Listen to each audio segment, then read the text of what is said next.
Why did you choose such an age gap for Carter and Guy? Sex tips while pregnant. It's not easy feeling sexy. Advice for moving on from friends who no longer serve you. Scared to start dating again post-breakup? Please, any encouragement or tips? Do you have a baby girl name picked out? I did have a baby boy name picked out, and he would have been named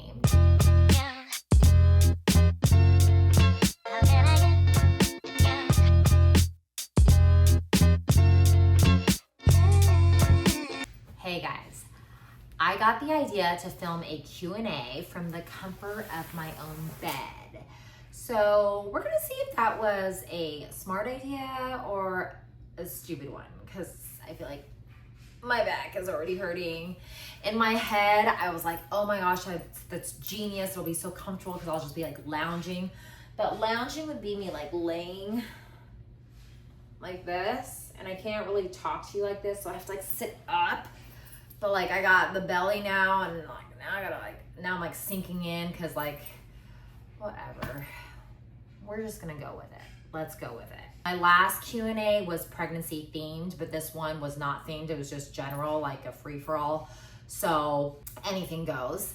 I tried to choose just a wide variety and just cover many subjects. So without further ado, let's get started. I have the questions here. First question, this person says, expecting my first, just found out it's a boy. Oh, congratulations. Any advice, tips, etc. for me, my dumpling? First of all, I love that you call it your dumpling. It's very on brand for this channel. The first thing that comes to mind is first baby is so special. You see a lot of literature and content out there about moms talking about how the bond between a mother and a son is so special, and while it is, I feel like first baby and mom is next level, right? Doesn't matter if it's a boy or girl, that first baby is something so unique and will be such a unique experience for you. So the first thing I want to say is take it all in and enjoy it. The reason why the first baby is so special is because it's new, but because it's new, it's gonna be a lot of new experiences, new obstacles, new challenges, and I want you to embrace that because I feel like that's a part of what makes the process so enriching. Instead of saying to, enjoy it, I'm gonna say to just really embrace it. Like embrace the challenges and the struggles along with all the small, sweet moments. Honestly, don't really have a plan. That's been probably my biggest piece of advice for all moms to be is don't have a plan.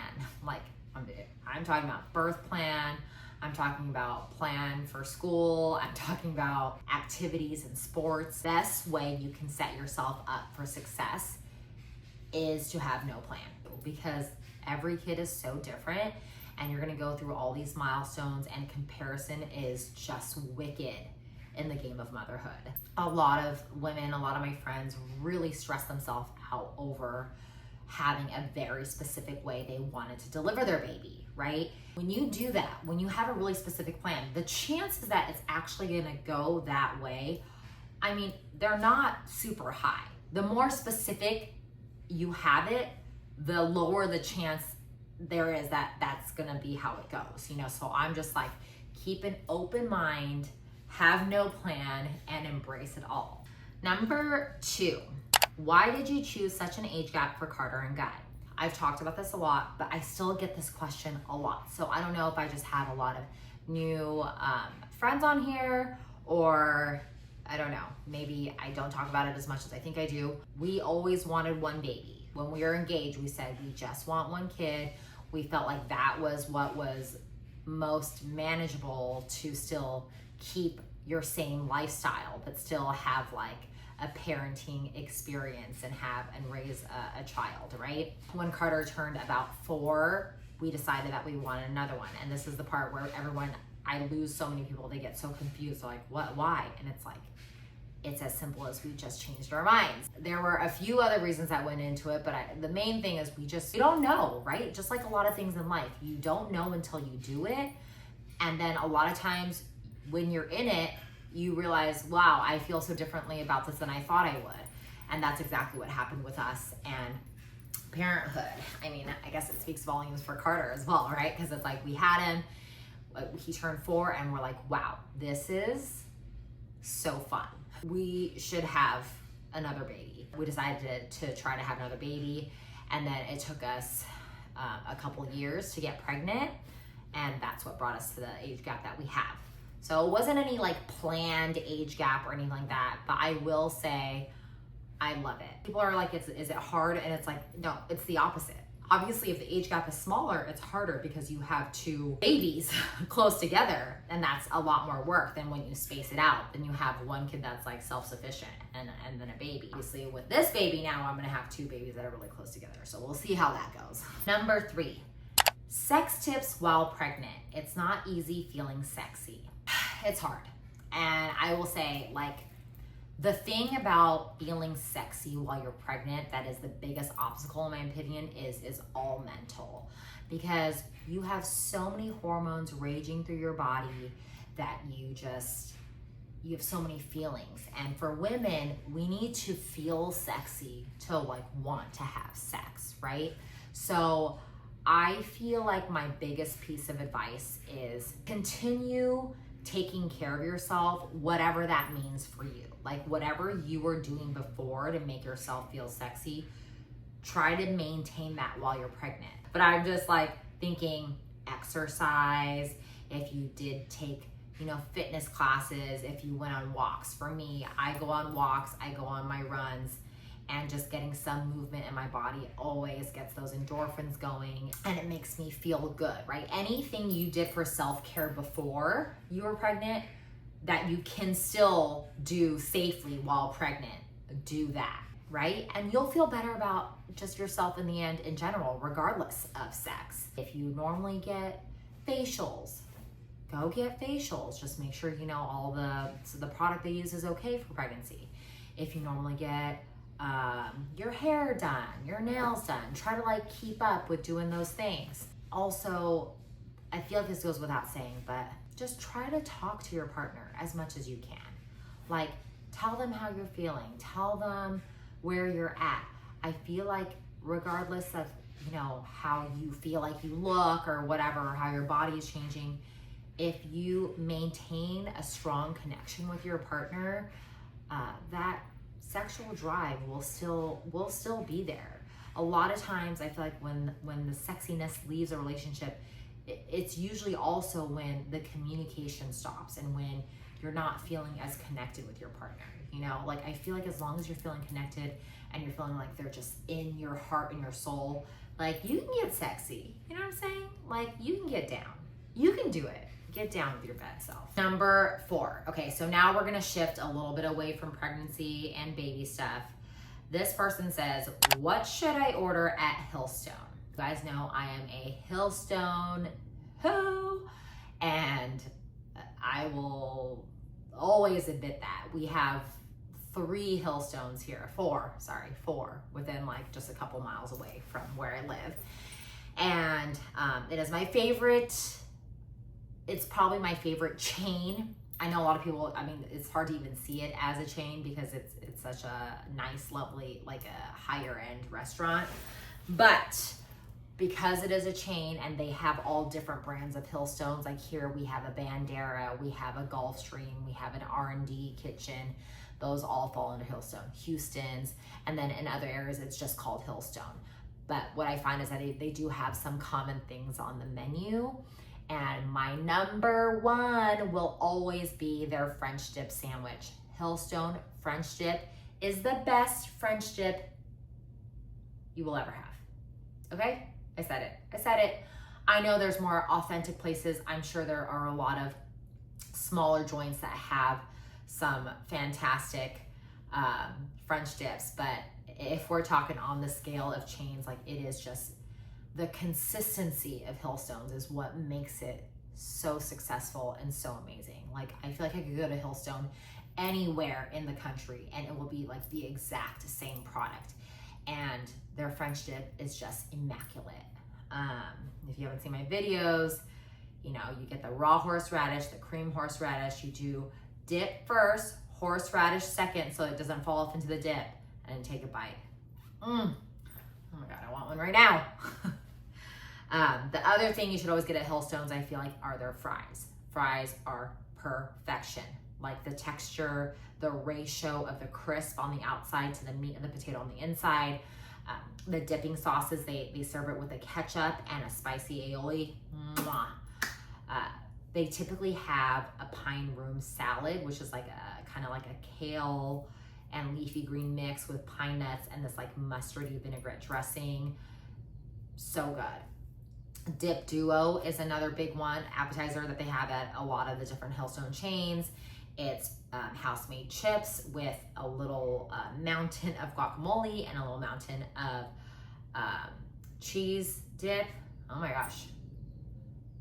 Pimento cheese dip. Wow, my pregnancy brain is really giving me a run for my money. Also a staple, delicious. So I think those are gonna be my top 3 things to always get. Sorry, duh, number 4 would be a martini. You guys know how I like it. It's not how everyone likes it, but they make a crispy martini. I get Chopin vodka. Okay, just vodka. They don't put vermouth in it anyway, so you don't even have to specify that. Chopin vodka martini with an orange twist.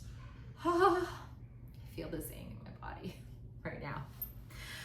Okay, number 5 is interesting. I actually got a few of these questions. Is YouTube gonna be a new thing? I might be too old for it. It's so funny because I have a different perspective of it. Like, we're on YouTube right now. You're watching me here on YouTube, right? And I'm trying to get my YouTube started and going and do more long form because I really enjoy it. I feel like YouTube is older.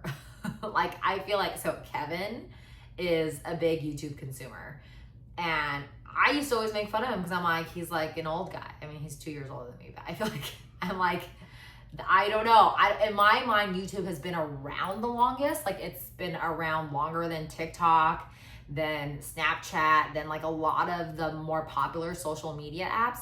So I'm like, I feel like it has an older audience and crowd. So I don't know, that's very interesting. So I guess to answer that question, YouTube is not a new thing, and I definitely don't think it's only for younger people. I feel like a lot of older people are on it, but yes, it's a new thing for me. Like and subscribe, please. And I'm loving it so far. I feel like it's so different than the other platforms that I do, and I really enjoy it. And honestly, I would love to know what you guys would like to see more from me in long form too, because if it's yapping, I can sit here and yap all day long. I mean, I'm gonna have to find a new way to, like, sit and set up my camera, but we'll figure that out, All right, next question. Did you do anything differently to conceive in your mid-30s? I'm struggling after 2 years. First of all, I will say, I wish I had, like, before I even got married, gotten tests to check my fertility. I never did anything like that. But when Kevin and I first got married, we got pregnant immediately on our honeymoon, literally our first week of marriage, like boom, wham, bam, thank you, ma'am, so fast. And then when we went, like I said, 4 years later to try for another baby, it took us like 2.5 years. But I will say at the end of that, which I've told this story a couple times as well, right before we got pregnant, I was about to seek medical intervention, whether that was like getting on some meds like Clomid or something, or whatever the doctor recommended, but I was just about to go down that path. And that path, the first step was to take a bunch of tests to make sure, everything was in line and operating. And of course, I was to go in on the first day of my cycle, and I never got the first day of my cycle because I was pregnant. So no is the answer. I didn't do anything differently. It is crazy to me though. It is crazy how quickly we got pregnant the first time, how long it took us the second time. Now we're pregnant again quickly after Guy. I don't know, like I'm no medical professional, but if I did like case studies of like all my friends and the people around me and how and when everybody got pregnant, like sometimes it is just it's so inconsistent. But like I said, I would definitely advise just getting checked out, and also your partner too, right? So both of you, just making sure everything is all good. How do you decide what's safe for you to eat during pregnancy? This is a great question, and I get this question a lot in different forms in my comment section, right? Because I do mostly food content. How I decide what is safe to eat during my pregnancies is I educate myself as much as I can on why there is any reason to not eat a certain food. People have mentioned before, not to have sushi while you're pregnant. Why is that? Let me go find out the reasons why. Like, what's the why behind it? Not just don't eat it, and it's okay if it's between specific trimesters, or it's okay if it's from certain places. That's more the surfacey stuff. I'm trying to go behind and look at why. So I want to see why, and then once I find out why, I can make a decision myself if I feel like the why is a good why for me. Everyone has different logics, and I feel like we should all respect that. So if you find out the why of why a food is even being questionable during pregnancy as safe to eat, then you can from there make your own decisions. And that's basically what I do. Number 8, advice for moving on from friends who no longer serve you. I am through and through a girl's girl. Like, I have had, since I was young, I always had a ton of girlfriends. Like, I was in dance, I was in cheer, I was in a sorority, I then worked at a makeup counter. Having always had a lot of relationships with girls and women, I naturally have also had a lot of friendship breakups, troubles, right? Ebbs and flows in different friendships. First few friendship breakups were really hard. I feel like it's like somebody that you felt like was your soulmate, that you divulge all your secrets to, that you went through so many things together, heartbreak, celebration, milestones. I mean, it can be so devastating. What I eventually had to do was have a shift in my mindset and like change in my outlook about it, right? So I didn't want to affect how much I loved female friendships, and I didn't want to be like bitter about just all female friendships, you know? Try to see friendships in this light that is like, there's a time and a place. Normalize the fact that, you know, not every friendship is going to be a forever friendship. I've also discovered that sometimes when you grow apart from a friend, I find that women especially, you'll really try to keep it together, and the more you force it, the worse that it gets, right? Sometimes you need space in order for both of you to grow, and then you can come back together.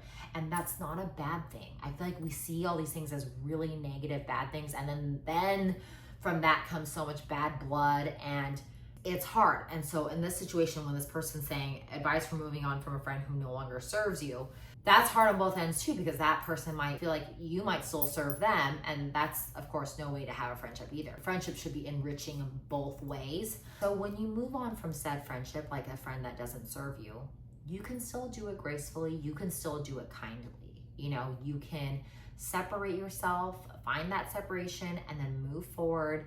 And like I said, just change your perspective of how you see these friendships. It doesn't have to be like this huge dramatic breakup.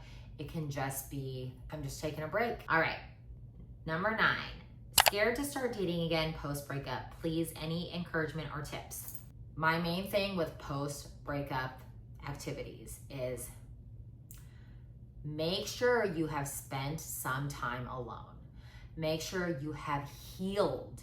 And when I say healed, I actually don't even think you need to heal 100%. I feel like you can just, you just need to have licked your wounds a little bit. I think the biggest mistake any person can make is coming out of a breakup and immediately jumping into another relationship, immediately starting to date. In my opinion, it's always a mistake. Like, and I'm not saying, oh, you gotta take a year. There's no set time, but you need to take some time to yourself to feel the pain, to mourn the relationship, and be able to actually process it before you embark on anything new. That is my main piece of advice. If you've done that and you feel like you're in a place where you can open up to start dating, just take small steps. Take it day by day, you know, like go join, like, download a dating app, go on a date set up by a friend. Like, you don't have to, like, don't make it so daunting for yourself. You know, you could just go on one singular date and see how it goes. It might be terrible, it might be totally fun, but just go on one and then you'll know where to go from there. You go on one, and once you rip that Band-Aid off, I think you will know what to do. We're ending with a little bit of baby stuff because these are probably the 3 most popular questions that I received. Do you have a baby girl name picked out? No, we do not. I did have a baby boy name picked out, and he would have been named Chip. Chip Curly. Isn't that the cutest fucking thing you've ever heard? Oh my God, so damn cute. Chip off the old block. Ugh, I can't deal. But no, I stand by this. Girl names are harder than boy names. I know so many of my friends argue with me. They're like, no, girl names are easier. I've had my girl name forever. No, girl names to me are harder because I am a girl. So I'm way more judgmental of girl names. Like with boy names, I feel like there's so much more room to be like fun and even like kind of like silly and like, I don't know. For girl names, I'm way more critical because I am a girl. Also the association thing, you know, I feel like everyone when they're naming their babies, you have people that you knew through life that had a name that comes up, and you, whether that's a good or a bad association, it affects what you think of that name, right? And so with girl names, it's like I've known and I still know so many girls and women. So it's hard because it's hard not to associate it with the people that are already named that. So then that in itself is hard too. So we are struggle bus with girl name right now. Like I have not found one that I'm like, ooh, yes. There's like a few on my list, but a little dry here in this department. What are girl names you thought about in the past that you definitely won't be using? My number 1 girl name when I was pregnant with Guy was Faye. I love Faye. And since then, that was not even, 2 years ago? Since then, I now know several baby Fays. And listen, I'm not even the type of person that's like, I need my baby to have a name that nobody has. But if it is around you every day, it does kind of take the shine away from it a little bit. You know what I mean? Like if you suddenly are around a lot of people named that name, then you're just like, oh, like it just kind of like steals the glimmer a little bit. So Faye is one that I love that I will not be using. Another one that I love that I won't be using, and it actually is what we're calling the baby now, is Shirley. I love the name Shirley. I think it's old-timey. I think it's cutesy, and I think you can grow with it, but we cannot name our baby Shirley Curly. That would just be so mean of us to do. You know, when my friends argue with me, they're like, you're lying. Like every girl has had a girl name her whole life that she wants to name her daughter. Like you must have had one. I did have one. It was Catherine. One of my very best friends is named Catherine. It's evolved into a different thing for me. Like I still love the name. I still think it's a beautiful name, but now it means something different to me. I don't see it as like my baby girl's name, you know? And it's hard because right now the trend is to do throwbacks, right? So there are a lot of throwbacks that are insanely popular. And also it depends on the area you live in. I feel like different names are popular in different areas. And around here, it's like, you know, Grace, Eleanor, Sophia, like Charlotte, Margaret, Margot. Like there's a lot of wildly popular names that are like old-timey names. Last question. What about being a girl mom are you most excited for?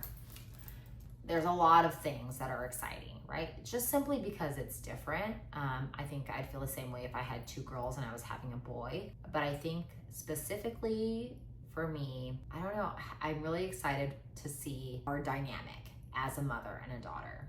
Like, I know it can get complicated. Like, I'm a girl, you know, we all have our relationships with our mom.